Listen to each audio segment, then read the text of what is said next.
Les he adelantado lo que vamos a tener en el segundo y tercer bloque, pero nuestro primer bloque está vinculado con un tema que ya habíamos estado tratando de desarrollar con otros invitados aquí de Diálogo Abierto. Por ejemplo, el economista González Izquierdo nos habló a raíz de que el MEF había indicado que el último mes se había incrementado el gasto público en el Perú.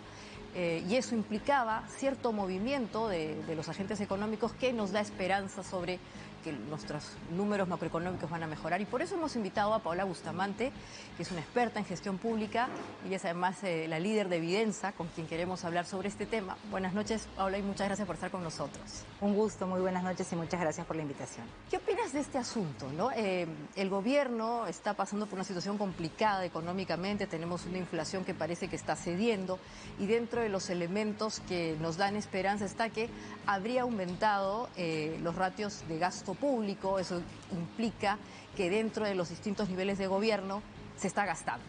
Pero nos decía, y para citarlo, terminé de citar al economista González Izquierdo, nos decía, eso es bueno, pero hay que saber con qué calidad se gasta. Al respecto, ¿qué crees tú? Bueno, en primer lugar, eso es una buena noticia, el que se esté gastando, ¿sí?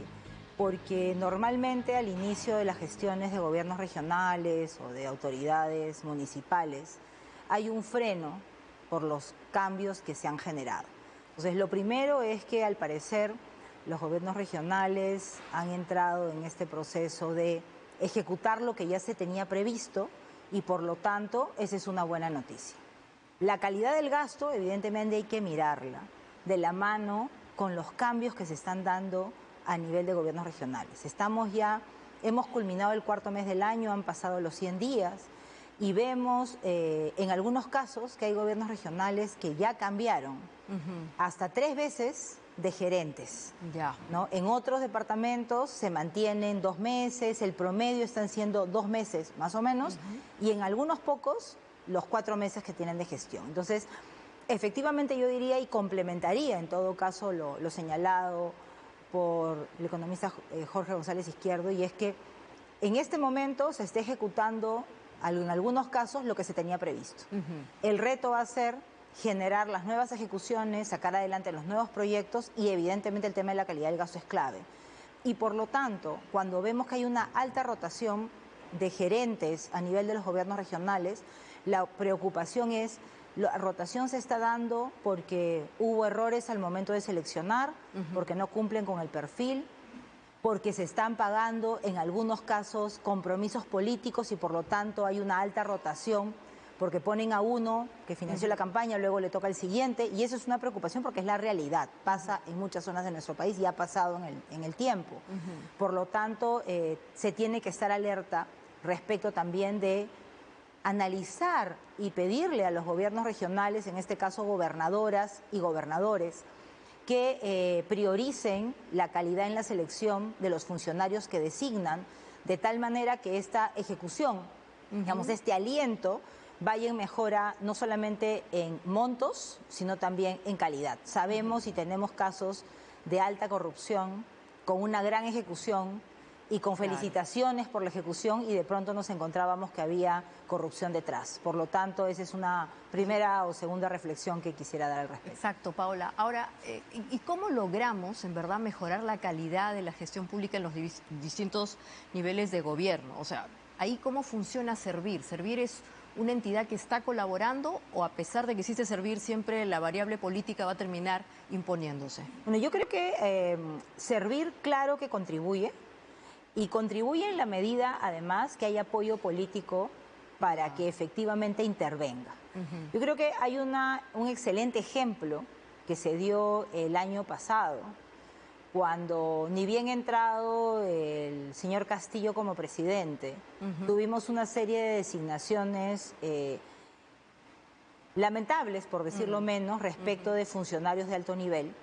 Y así como en su momento la Contraloría lo ha hecho, Servir hizo un análisis sobre las designaciones tanto a nivel nacional como que también un análisis sobre las regionales. Y hubo un informe en su momento el año pasado señalando que habían funcionarios de alto nivel, inclusive de nivel viceministerial, que no cumplían con los perfiles que además sus propios ministerios señalaban que tenían que cumplir. Por lo tanto, ese informe, en primer lugar, salió publicado y en segundo lugar, hicieron caso y cambiaron a los funcionarios. En este momento corresponde también a servir y a la Contraloría, cada uno en lo que le corresponde, en la función que le toca, también hacer la evaluación si las personas designadas por los gobiernos regionales están cumpliendo con el perfil, si no, evidentemente tienen que proceder a cambiarlos. Lo otro que me parece relevante es que en el marco de Punche Perú, que es esta apuesta del gobierno de dar asistencia técnica y acompañar los procesos de inversión pública en las regiones, en diferentes proyectos de inversión que son medianamente grandes. También Servir está acompañando ese proceso y también van a dotar de funcionarios de alto nivel, digamos como gerentes públicos, que puedan acompañar la mejor ejecución con conocimiento. Entonces, respondiendo directamente a tu pregunta, además de servir, creo que nuevamente hay un rol de cumplir con el perfil, que se cuente con profesionales y técnicos ahí donde se requiere para desarrollar la función pública. Pero yo quisiera además abordar un tema adicional y es el rol de las universidades. ¿Sí? Cuando de un tiempo a esta parte se analiza y se dice, bueno, en realidad se requiere fortalecer capacidades a nivel de gobiernos regionales, a nivel de gobiernos locales, y lo que encontramos es, no encuentro profesionales dónde están porque no quieren venir a mi departamento, a mi distrito, y en realidad el rol de la universidad en el territorio es proveer de profesionales calificados para que asuman responsabilidades tanto en los gobiernos regionales como en los gobiernos locales. Por lo tanto, creo que la academia, y en este caso la universidad, debe cumplir ese rol. Conversábamos hace algunos meses con algunos rectores de algunas universidades del interior del país y en la reflexión de cómo la universidad no se siente aludida cuando se dice que en el territorio no hay profesionales que puedan cubrir estas plazas. Entonces la universidad por mucho tiempo no se ha sentido aludida. Ha sentido que ese no era su rol porque forma para que sean emprendedores, para que trabajen en el sector privado y no necesariamente en el sector público. Y lo que vemos que es que en el sector público es un espacio sumamente importante de desarrollo profesional y de aporte al país. Pero ¿eso qué quiere decir? Que en las universidades ya, según tu criterio, ya existe una masa crítica de profesionales listos para integrarse a los distintos niveles de gobierno según sus competencias, o es que todavía tenemos que trabajar en un perfil. Y aquí quería complementar con esta famosa ley de idoneidad que justamente salió durante el gobierno del presidente Castillo como una medida o un parche para tratar de tranquilizar lo que has mencionado, ¿no? La percepción, y no solamente la percepción, la realidad de que fue un gobierno muy precario. ¿Tú qué opinas de esta norma que para algunas personas no termina de ser útil y más bien es eso, un parche?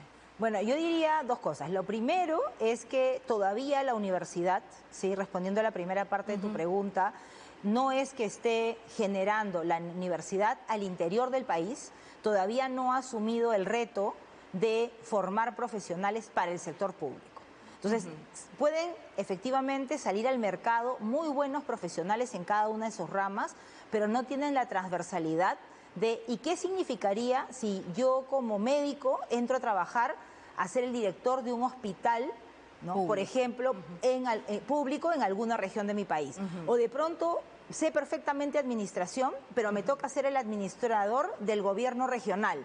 Conozco en temas de planificación, de logística, del sector público, no necesariamente. Entonces, aquí un llamado a las universidades del interior del país que deben de pensar cómo incorporan los temas transversales en las diferentes carreras para que salgan conociendo cómo es la labor del sector público y por lo tanto sea una opción y no necesariamente entre cero a aprender, porque eso en los 4 años que son cortos de gestión pública, regional y local, finalmente se pasan algunos meses aprendiendo y cuando les toca poner en práctica ya los cambian. Hace muy poco estuvimos en un proceso de capacitación en un punto del país. Capacitamos durante 6 semanas y a la semana 7, que era el último curso, ya habían cambiado la mitad de los gerentes. Imagínate. Y todos eran nuevos en la clase 7. Entonces tú dices, ¿qué ha pasado? ¿Dónde quedó ese compromiso de la autoridad salvo que haya una falta grave.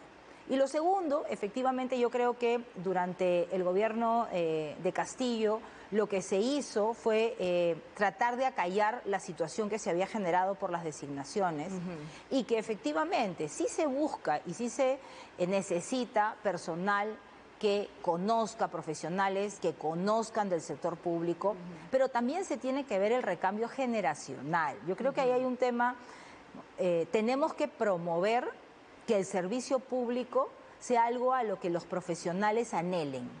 Que sea atractivo, ¿no? Para la nueva... Que sea atractivo, que efectivamente quienes tengan vocación de servicio se sumen al servicio público. Yo he estado 23 años de mi vida en el sector público, en diferentes espacios, en diferentes ministerios, y creo que en nuestro país hay muchos profesionales y técnicos y personas comprometidas con vocación de servicio. Pero lo que se tiene que buscar es efectivamente captar a aquellos que conocen y saben, pero también buscar el recambio poco a poco generacional, porque si se ponen en los términos de referencia que tienes que tener 10 años de experiencia, entonces estamos encontrándonos los mismos de siempre. Entonces hay que buscar, por eso el rol de la universidad es central.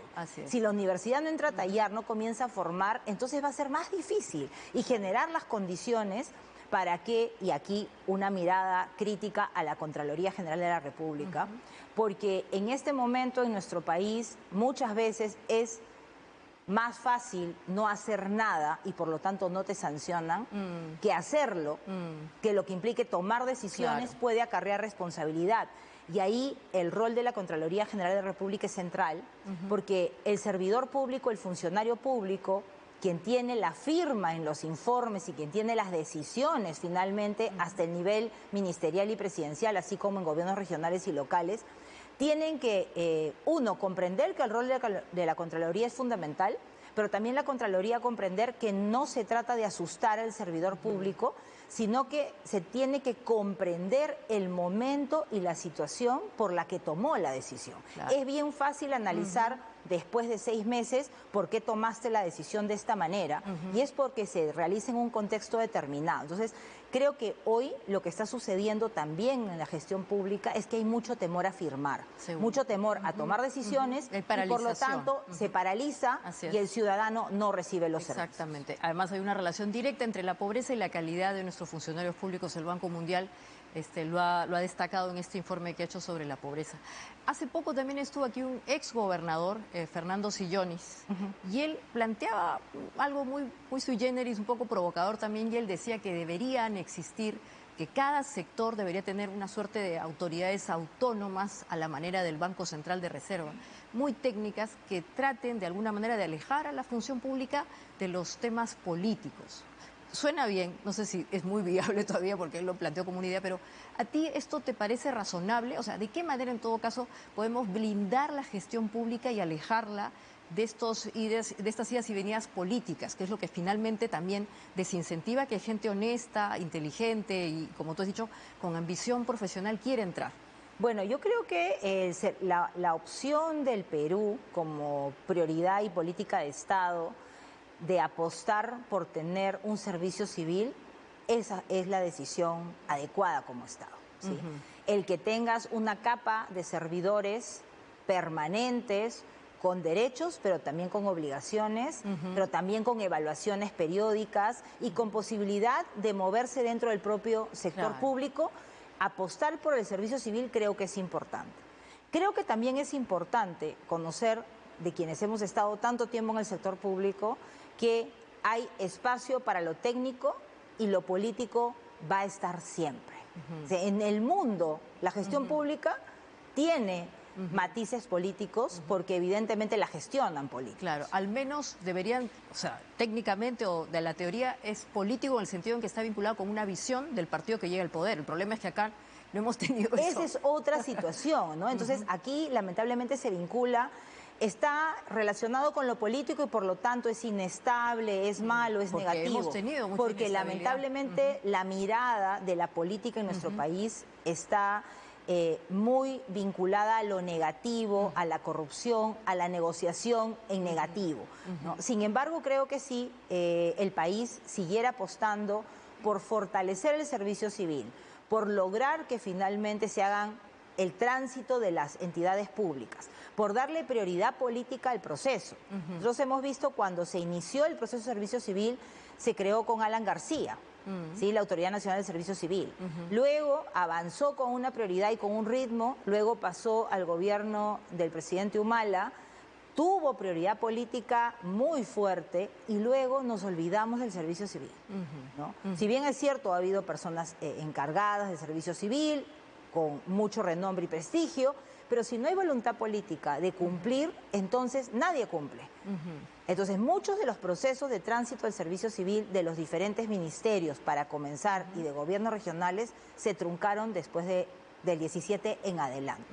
La autoridad del servicio civil no tuvo mayor prioridad en los últimos años y lo que se necesita es que haya una prioridad política de ese tránsito, que efectivamente se trabaje de la mano con el Ministerio de Economía y Finanzas.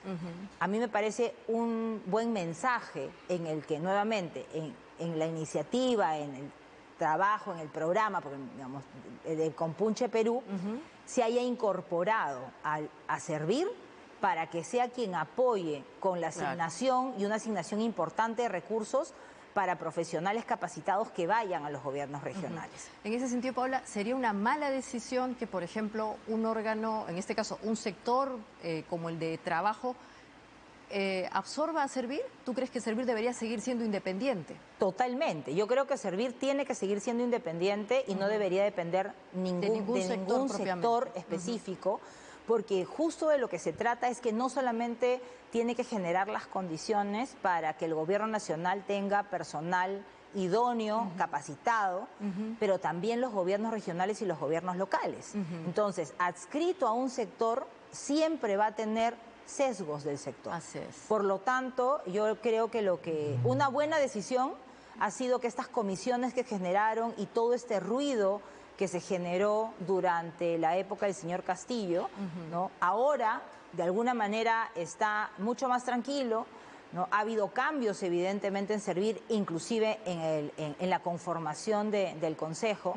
Sin embargo, creo que hay una apuesta que se tiene que continuar mirando este rol que puede cumplir Servir, que lo comenzó la presidenta ejecutiva, que ya salió, Yaneri Boyer, de llegar a los gobiernos regionales y llegar a las autoridades municipales para ver qué necesitan y en qué condiciones se puede dar este trabajo de asistencia técnica, acompañamiento para lograr el tránsito también, porque es la única manera, creo yo, que vamos a poder tener una capa, ¿sí?, de la burocracia en el mejor sentido de la palabra, que soporte los vaivenes de la inestabilidad política y que luego cambien los ministros, las ministras, los gobernadores, pero que hayan equipos que permanecen en el tiempo. Yo sí quisiera resaltar que hay equipos regionales en diferentes partes de nuestro país, en diferentes departamentos, que yo veo que permanecen en el tiempo. O sea, que sí existen buenas experiencias y hay autoridades regionales que valoran la experiencia y valoran lo que se ha venido trabajando. Entonces, sí hay cambios, pero también hay personas que se mantienen en el tiempo y que eso permite tener una estabilidad de alguna manera de algunos sectores. Probablemente dejan a los de salud, por ejemplo, de lo que yo he visto, pero remueven a transportes, remueven a las direcciones regionales de transporte, vivienda. Para cosas raras. Entonces, creo que ahí de lo que se trata es que los gobiernos regionales tienen que apostar por tener el mejor personal, el más competente para sacar adelante. Y lo otro que también me parece relevante es que asignar, yo creo que como todos sabemos el proceso de descentralización comenzó hace 20 años, ya más de 20 años, y no se dio prioridad a fortalecer capacidades en el territorio. Yo no digo que no hayan personas capaces. Yo creo que hay muchísimos servidores capaces en el territorio. Sin embargo, no se actualizan, digamos, no miran qué es lo que está pasando a nivel de las normas nacionales y requieren permanentemente fortalecer capacidades, inclusive de habilidades blandas, de trabajo en equipo, de incorporar tecnología, de información, de innovación también. Y por lo tanto se requieren esos procesos. El Estado no está destinando recursos para estos fines, para fortalecer a los equipos.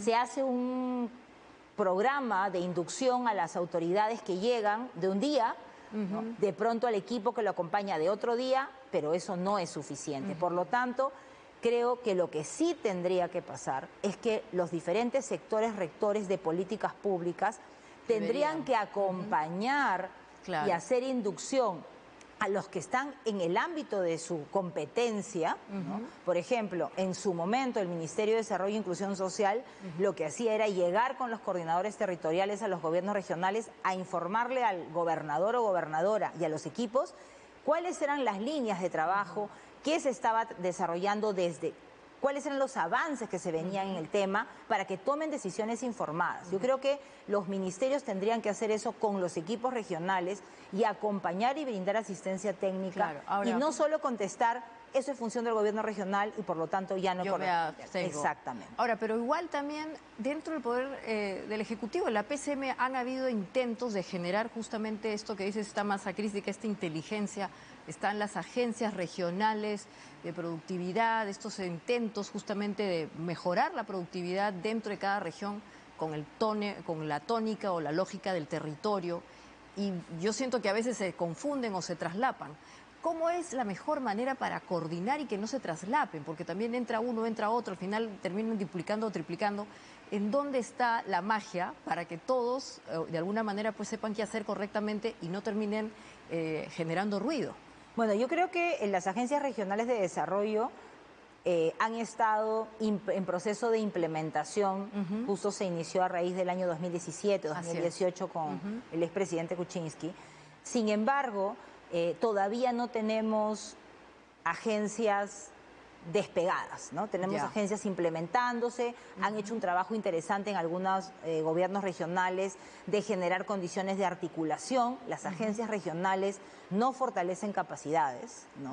Las agencias regionales son espacios de confluencia liderados por el gobierno regional donde se invita a participar al sector privado para conversar, mirar, analizar y llegar a consensos sobre cuáles son los temas vinculados al desarrollo del territorio, al desarrollo regional. Han entrado con identificación, por ejemplo, de actividades productivas, apuestas por emprendimientos y está avanzando poco a poco. Sin embargo, creo que muchas veces en el país lo que se necesita son liderazgos. Bueno, justamente, y ya para cerrar, estas agencias tenían esa vocación. Y solo para hacer el link con nuestra conversación, habían planteado, por ejemplo, que en los gobiernos regionales existan direcciones de gestión del conocimiento, porque claro, pasa lo que tú dices, se forman a las personas, se genera un conocimiento, se va esa persona y se fue con todo, ¿no? Y ese tipo de historias que pueden ser muy sofisticadas me parece que podrían resultar. Yo creo que la gestión del conocimiento es fundamental y uno de los mayores problemas que se ha sembrado en la ciudadanía desde el Congreso y probablemente muchas veces desde nuevas autoridades es que gestión del conocimiento implica no solamente que se difunda aquello que se está haciendo, sino que se hagan evaluaciones y sistematizaciones de aquello que se viene desarrollando y que permita hacer análisis, tomar decisiones o cambiar el rumbo de lo que se está haciendo. Y lo que se dice hoy es que esas investigaciones, esos estudios objetivos, neutrales, son consultorías y por lo tanto se prestan a otros temas. Ese es otro tema. Yo creo que es fundamental poner sobre la mesa, porque la gestión del conocimiento se hace también con evaluaciones de terceros objetivas y eso tiene un costo. Y tiene toda una lógica, Paula. Te quiero agradecer muchísimo porque en verdad ese es otro tema que seguro lo vamos a tener en pendiente. Y nada, muchas gracias por tu presencia en este diálogo abierto y será hasta otra ocasión entonces. Muchísimas gracias por la invitación y la apuesta desde el sector privado también a contribuir a este proceso de fortalecimiento de capacidades y actualización a nivel de gobiernos regionales y locales. Estupendo. Muchas gracias. Muchas gracias.